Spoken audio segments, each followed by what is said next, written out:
Chananan, chananan. Is SportsCenter.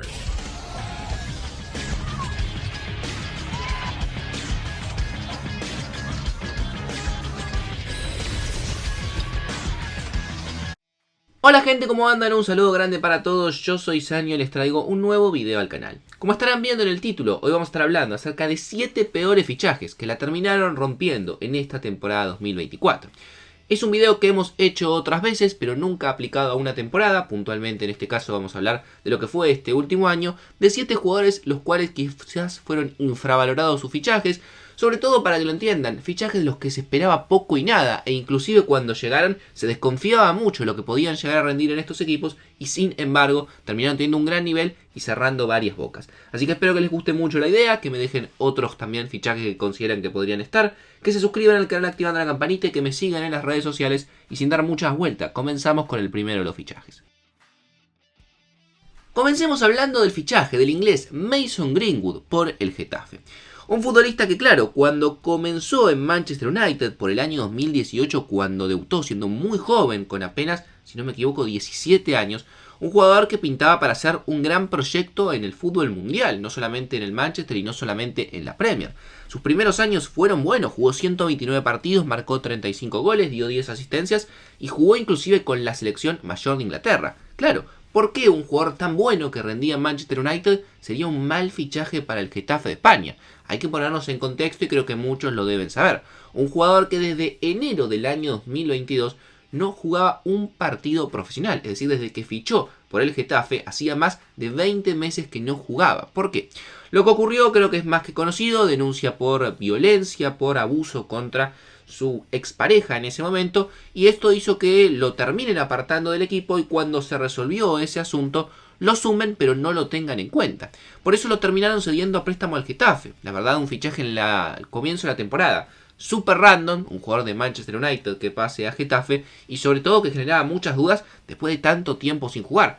Sin embargo, Greenwood se encargó, al menos dentro de lo deportivo, sin hablar de otra cuestión, de ser uno de los mejores jugadores de lo que ha sido la última temporada en la Liga Española. 36 partidos, 10 goles, 6 asistencias y un gran nivel, a tal punto que se sabe que no va a seguir en Getafe porque estaba a préstamo. Y si bien no va a volver a Manchester United, Barcelona, Atlético Madrid, Borussia Dortmund son algunos de los tantos interesados por tenerlo en la próxima temporada. Sin duda un fichaje que era prácticamente desconocido cuando se confirmó esta temporada, y que realmente ha tenido un gran año y que para mí ha sorprendido quedándose con la titularidad en la portería del Chelsea, es el fichaje de Đorđe Petrović. Y digo esto porque el arquero serbio no tenía un gran pasado, llegaba desde el Kuraki de su país y había jugado una temporada en la MLS en el New England. Chelsea pagó 18 millones de euros por un arquero de 23 años que llegaba desde la MLS, lo cual realmente no tenía grandes pergaminos, y sin embargo no solamente se adaptó bien al equipo, sino que terminó quedándose con la titularidad. Hoy en día Petrović es el arquero titular del Chelsea. 31 partidos atajados, 44 goles recibidos, 7 vallas invictas. No parecen los mejores números, honestamente, pero más allá de la estadística, el rendimiento de Petrović ha sido muy bueno y ha estado muy por encima de las expectativas, ganándole el lugar a Robert Sánchez, que sin duda ha sido un fichaje que no ha funcionado, y como les digo, para mí, convirtiéndose en uno de los puntos más regulares en un Chelsea extremadamente irregular a lo largo de toda la temporada.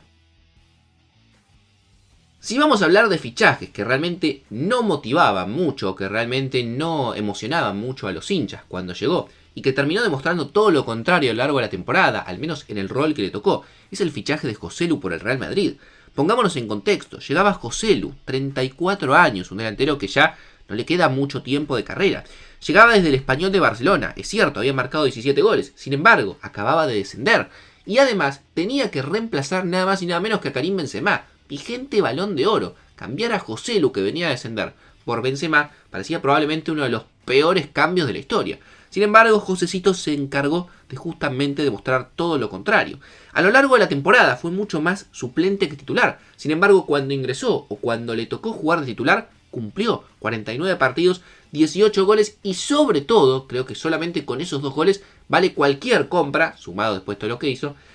En la serie frente a Bayern Múnich, en el partido de vuelta, en 5 minutos, se encargó de marcar los 2 goles para que Real Madrid termine clasificando a la final y posteriormente ganar su Champions número 15 frente a Borussia Dortmund. Así que sin duda lo que ha sido la temporada de Joselu y esos 2 goles han hecho que sea uno de los fichajes más inesperados de la temporada. Sin duda otro caso perfectamente aplicable para el video y un ejemplo claro de lo que les quiero demostrar fue el fichaje de Eric Dier por el Bayern Múnich. Realmente cuando escuchamos que Eric Dier, de 30 años, llegaba a Bayern Múnich, libre o en realidad a préstamo, pero posteriormente quedó libre y lo termina fichando el Bayern Múnich, parecía una locura absoluta. Un jugador que en toda la temporada en la Premier había jugado solamente 4 partidos, que tenía 30 años y que realmente lo que se hablaba, y vamos a ser honestos, era que le habían fichado un amigo a Kane para que se pueda adaptar un poco más, teniendo en cuenta que el inglés justamente había sido compañero de Dier durante muchos años en el Tottenham. Sin embargo, Dier no dejó para nada que eso fuera lo que demostrara en cuanto a su rendimiento y a su fichaje, y se convirtió en un jugador importantísimo en el cierre de temporada. Tengamos en cuenta que lo ficharon en enero. Jugó 20 partidos, 5 de Champions, 15 de Bundesliga, y se convirtió en uno de los mejores centrales del Bayern Múnich, que a pesar de tener a Upamecano, a Kim Min-jae, a Matthew de Ligt, por los cuales pagaron más de 50 millones de euros por cada uno, sin duda Dier terminó siendo el central titular y uno de los más regulares del equipo. Otro ejemplo claro de esta temporada, a tal punto que ya lo he mencionado en un video hablando en general, no simplemente de esta temporada, pero realmente un caso perfecto para lo que quiero explicar, es el de Wataru Endo por el Liverpool. El futbolista japonés, que no tenía una gran trayectoria, había pasado por el fútbol de su país, luego por Bélgica, es cierto, venía de un par de años buenos en el Stuttgart, pero en general había tenido una carrera buena tirando a discreta, por lo cual llegar a uno de los equipos más importantes de Europa no parecía algo lógico, sobre todo a los 31 años. Sin embargo, el Liverpool y Klopp puntualmente necesitaban un volante de contención ante la salida de Fabinho y de Henderson. Primero fueron por el plan A, que era Declan Rice, lo termina comprando el Arsenal. Fueron por el plan B, Moisés Caicedo, lo compra el Chelsea. Tenían todo prácticamente cerrado con el plan C, que era Romeo Lavia, también se lo roba el Chelsea. Y como plan D, para sumar a un jugador, aunque sea para ocupar un lugar, fueron a buscar a Wataru Endo y pagaron 20 millones de euros al Stuttgart. Sin duda, uno de los fichajes costo-calidad que mejor han rendido en la temporada. Jugó 44 partidos, marcó 3 goles y fue sin duda uno de los jugadores más regulares del Liverpool y formando en la mitad de cancha junto con McAllister y Szoboszlai para mí uno de los mejores medios de la Premier. Un jugador que estaba completamente en el olvido porque los últimos años de su carrera claramente habían estado en declive, por lo cual su fichaje había pasado completamente inadvertido, pero esta temporada demostró todo lo contrario, reviviendo para mí entre comillas, y seguramente el próximo año lo veamos en un mejor lugar, es el de Ross Barkley por el Luton Town. Un equipo recién ascendido que buscaba jugadores y tuvo la idea de ir a buscar un Ross Barkley que claro, en algún momento fue un gran jugador, sobre todo cuando comenzó en Everton, pero después con los años se fue perdiendo. Su paso por el Chelsea cuando lo compraron no fue bueno ni mucho menos, su paso por el Aston Villa a préstamo tampoco, y venía de un paso en el fútbol francés donde había jugado 34 partidos y solamente marcado 4 goles. Sin embargo, en una posición distinta, ya con 30 años, mucho más maduro, un Ross Barkley que se adaptó, quizás no a jugar tan adelante, jugar un poco más retrasado, pero con mucho campo de frente, se convirtió sin duda en el mejor jugador de un Luton que lamentablemente terminó descendiendo, pero Barkley sin duda tenía 3 o 4 escalones por encima del nivel de todos sus compañeros. Un jugador que jugó 37 partidos, marcó 5 goles y dio 6 asistencias, pero sobre todo lo que aportó más allá de las estadísticas al equipo, lo distinto que era a la hora de jugar, para mí lo convierte en un volante que va a ser muy cotizado de cara a la próxima temporada en la Premier. Un caso que no quería dejar de mencionar, que en su momento cuando hice la predicción de los peores fichajes de la temporada, lo mencioné, y creo que muchos estaban de acuerdo de que no parecía el mejor movimiento, sobre todo por lo que se pagaba, fue la llegada de Kai Havertz al Arsenal.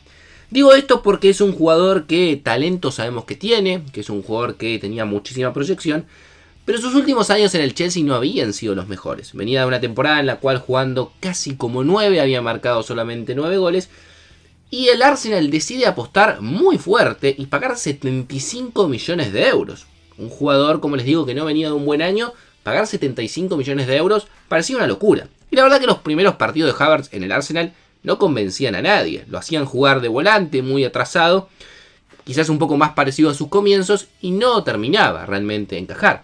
Sin embargo, también vale la pena reconocer que en la segunda mitad de la temporada, jugando nuevamente un poco más adelantado, se volvió a encontrar una muy buena versión de Havertz, marcando sobre todo en las últimas fechas varios goles con el Arsenal, finalizando la temporada con 14 tantos, 7 asistencias y siendo para mí un jugador que sin ser una locura demostró realmente ser un buen fichaje a pesar de los 75 millones que había pagado el Arsenal en sus comienzos.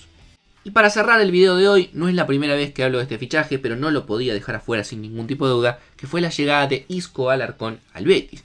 Pongámonos en contexto, muy parecido quizás al caso de Barkley, pero todavía más claro, porque un jugador que cuando estaba en Real Madrid probablemente era uno de los mejores volantes del mundo. Sin embargo, con los años fue bajando su nivel, empezó a tener menos continuidad, empezó a jugar menos, empezó a jugar peor, y se va del Real Madrid libre y termina fichando por el Sevilla. Ahí realmente juega un par de meses y lo terminan dejando libre en un nivel muy pero muy bajo. A tal punto que estuvo 7 meses sin jugar. Por lo cual el Betis hace una apuesta importante. Se lleva a un jugador que hace por lo menos 3 años no jugaba bien.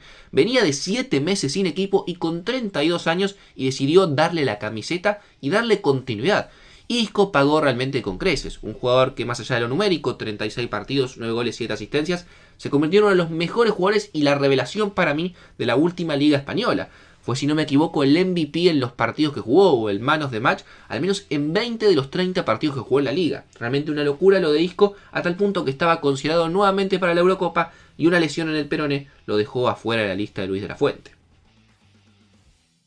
Así que espero que les haya gustado la idea del video, que me dejen otros fichajes que también ustedes consideran que eran malos o que no había muchas expectativas o que fueron infravalorados y después a lo largo de la temporada terminaron demostrando todo lo contrario. Suscríbanse al canal, activen la campanita, síganme en las redes sociales y sin dar mucha vuelta los dejo por hoy. Nos vemos mañana en un próximo video.